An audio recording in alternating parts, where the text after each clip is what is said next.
26 November ही फक्त तारीख नाही, ही ती ऐतिहासिक वेळ आहे ज्या दिवशी भारताने स्वतःची ओळख, स्वाभिमान आणि भविष्य लिहिले.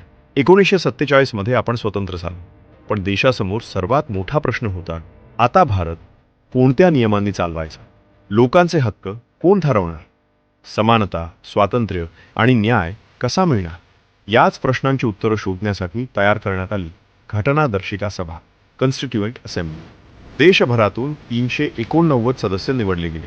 विविध मतं, विविध पार्श्वभूमी, पण एकच ध्येय, भारतासाठी एक मजबूत, न्याय्य आणि सर्वसमावेशक संविधान बनवणे. या महान कार्याचं नेतृत्व होतं डॉक्टर बाबासाहेब आंबेडकरांकडे, भारताच्या संविधानाचे शिल्पकार.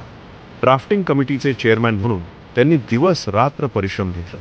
2 वर्ष, 11 महिने, 18 दिवस, 166 पेक्षा जास्त बैठका, हजारो चर्चा, शेकडो सुधारणा आणि मग अखेर 26 नोव्हेंबर 1949 रोजी भारताने आपलं संविधान अधिकृतपणे स्वीकारलं. हा तो दिवस जेव्हा भारताने जगाला सांगितलं, आता आम्ही आमच्या स्वतःच्या कायद्यानं चालणार, आमच्या न्यायानं, आमच्या मूल्याने. त्यानंतर संविधान 26 जानेवारी 1950 रोजी लागू झालं, पण स्वीकारलेलं गेलं 26 नोव्हेंबरला. म्हणूनच आजचा दिवस संविधान दिन म्हणून साजरा केला जातो. 26 नोव्हेंबर आपल्याला आठवण करून देतो की भारत फक्त एक देश नाही, तर समानता, स्वातंत्र्य आणि न्याय यांचं जिवंत वचन आहे.